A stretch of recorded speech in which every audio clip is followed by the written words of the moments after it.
The new Super Mario series is often criticized within the Nintendo community. Hell, I do it too. The lackluster level design and easiness of the games make me never want to replay them.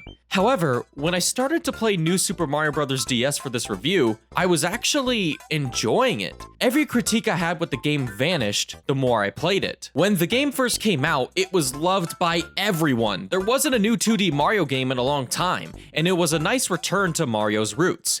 With the return to the retro style, the look was important to get right, and personally, I think they nailed it. Nintendo took some elements present in Super Mario 64 DS and made it into a 2D game, and it's exactly what I imagined it would look like. Sure, it looks pixelated in the video, but this isn't an issue when playing on a smaller screen. The 2D Mario series jump to the DS allows the backgrounds to become more alive than they ever did before. Some of my favorites are the volcanoes erupting in the background of World 8, the dense forests of World 4, and the underground caves.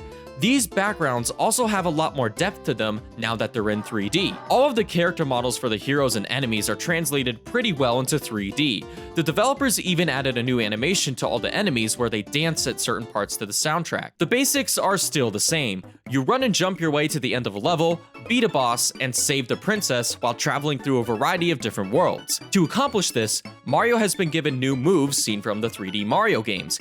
He can now perform the triple jump to gain extra height in the air, and a wall jump, which allows for more verticality to level designs. These small changes to Mario's movements bring the acrobatic feel of the 3D games over to the 2D style. Another noticeable change is when comparing the physics of New Super Mario Bros. To any of the old school Mario titles. It comes close to the original game on the NES. There is a lot of weight to your movement, but it is easier to stop yourself in the air. This doesn't make bouncing off of enemies any less awkward though. It is best just to go for it if you do.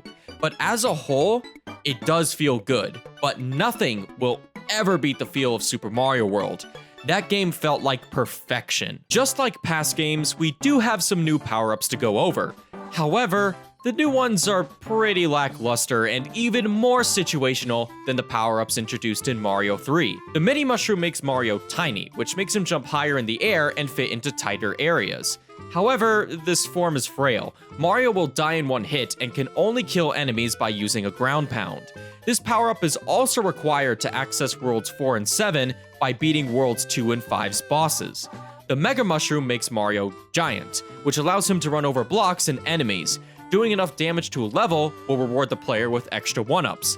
This item is really rare to find and completely useless. However, the Shell Suit, in my opinion, is the worst power-up in the game. It's a watered-down version of the Shell power-up from Super Mario Bros. 3. By reaching max running speed, Mario will go into the shell and perpetually slide across the ground. This also means you have no control over Mario's direction, since you can only change directions by hitting a wall, or letting go of forward. While the power-ups are lackluster, the game does improve upon the overworld map of Super Mario Bros. 3, but not Super Mario World. It ditches the interconnected map for a more streamlined approach. The replay value of New Super Mario Bros. Is better than 3 because of secret exits being added to certain levels. Unlike Mario World, the levels on the world map that have secret exits are not marked in any special way. Instead, you have to look at the area around the levels to see if it might have one. It's a lot more creative than just having a red circle on the map telling you there is one. Some new pathways can only be opened up by spending the required amount of star coins. 3 star coins can be collected throughout the various levels in the game. They can be hidden in plain sight or tucked away in a hidden area.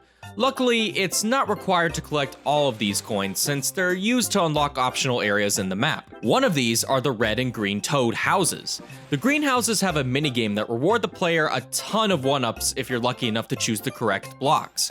The red house allows you to choose one random power-up to use in an emergency, just like Super Mario World. This wouldn't be a DS game without having this feature tied to the touchscreen. Tapping the power-up on the bottom screen will allow you to use it once. Even though you'll have to take your thumb off the run and jump buttons for a moment, it's not a big issue since the power-up button is big enough for anyone's thumb to hit quickly.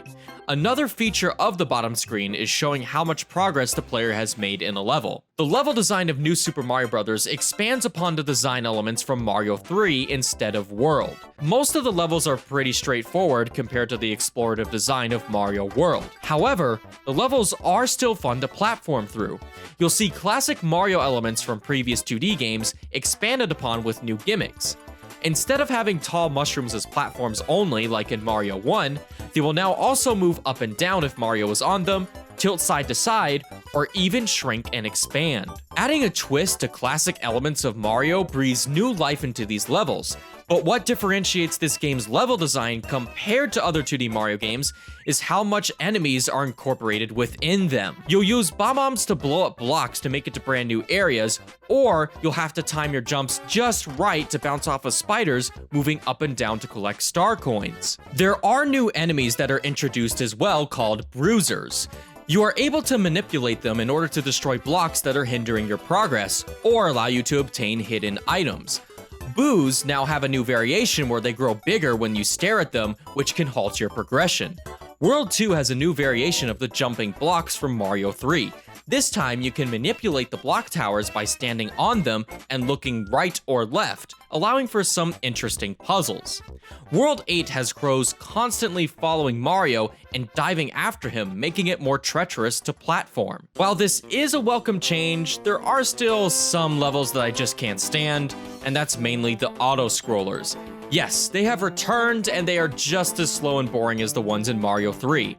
This might just be me, but I feel like there's a lot more auto-scrolling levels in this game than any other 2D Mario game to date. Luckily, the bosses have seen a much-needed improvement, and they are some of the best in Mario history. The Koopa Kids have been disowned by Bowser and have been replaced. Mario has to fight a sandworm that pops his head out of the ground, a giant Goomba, Petey Piranha, a Thunder Lakitu, and a Monty Mole controlling a tank. They're all really easy, especially Bowser Jr., but I think these are some of the most creative bosses in 2D Mario game history. The new Super Mario Bros. Series is known for their easy difficulty. However, I wouldn't say this game falls into that category. Kind of. There is a natural level of difficulty progression throughout the game.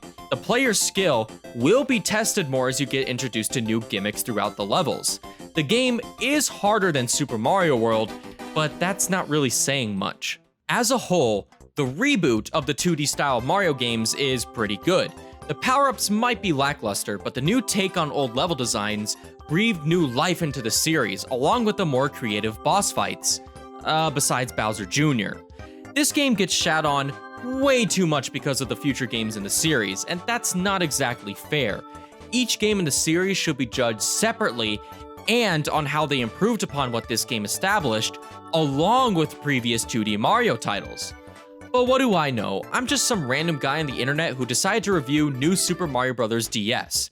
I will be reviewing the rest of the New Super Mario Bros. Series in another video, but next we're going to take a look at Super Mario Galaxy.